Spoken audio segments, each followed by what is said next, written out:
Hey, do you ever find yourself arguing with someone in a social situation about food, about the right dietary practice or why this particular food is good for you or bad for you? And then later on in the day, you find yourself eating badly, even though you feel like you made your point. Well, if that's the case, this is the video for you. Hey, I'm Dr. Glenn Livingston, author of Never Eat Again, and I'm here with another tip to help you stop overeating, stop binge eating, and reprogram yourself to think like a permanently thin person on the food plan of your choice.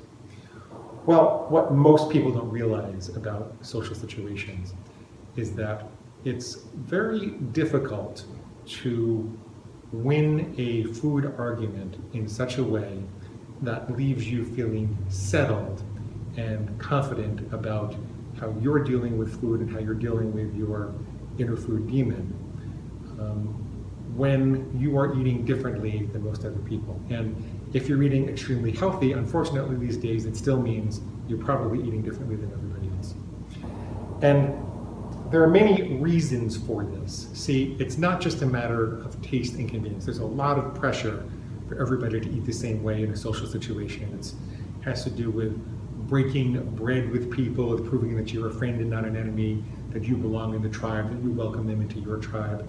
It has to do with the solidity of that society's ability to distribute food to prevent the populace from starving.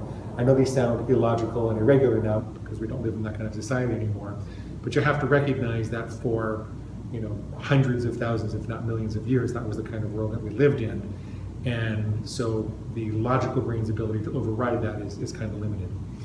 And when I have an argument with my sister and I say, if you eat that whole chocolate bar, you're going to not only spike your insulin levels today, but the excessive fat is going to decrease your insulin sensitivity for probably about a week, and you're likely to create pre-diabetic conditions. If I start having that argument with her and trying to convince her that chocolate's not a good idea for her, well, I might win the argument because I have more facts at my disposal, but I'm also going to feel tremendous pressure to eat chocolate later on, because what I did was I separated myself from the tribe. I separated myself from the family. I made myself the only person in the room that was going to make trouble for the way that everybody wanted to just eat and go on with their day.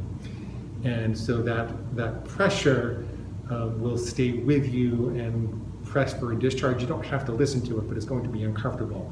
So if you find yourself in that situation where you're eating after having company, you're eating after a social event, even though you do really well at the social event, then you might want to step back and not necessarily keep telling people what's good for them or what you see about the way that they're eating.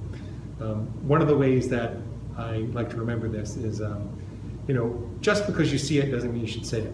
Think about Superman. Superman had X-ray vision, and he could see everybody's underwear if he wanted to, but he didn't go around telling people what kind of underwear they were wearing, because that would just make them uncomfortable and he wouldn't really be welcome at parties. Same thing here. The more you study about food, the more you study about Never Binge Again, the more you have the ability to restrain your eating, and restrain is not really the right word, to direct your eating towards healthier and healthier things, the more you're going to want to help other people, the more you're going to wish that everybody would eat like you do. But it's only special circumstances where you really have the ability to influence people like that. Influence people with your being. Be the change that you want to see in the world, like Mahatma Gandhi said. People are more convinced by your example than they will be by your words. Which is not to say that you can't have these arguments if you're ready for them, but you need to do some preparation and be prepared for that boomerang effect later on. You need to think about what you're going to eat and how you're going to take care of yourself in the next day or two after you leave the social environment, because you're going to feel a little bit like an outcast if you take that argumentative stance. Okay, that's my advice for overcoming that very esoteric but not uncommon problem. And if you'd like more help to stop overeating, stop binge eating, and reprogram yourself to think like a permanently thin person on the food plan of your choice, please click the link in the description below. And remember to subscribe to the channel, because we've got all sorts of phenomenal videos coming up. They're just going to get better. Okay, thanks.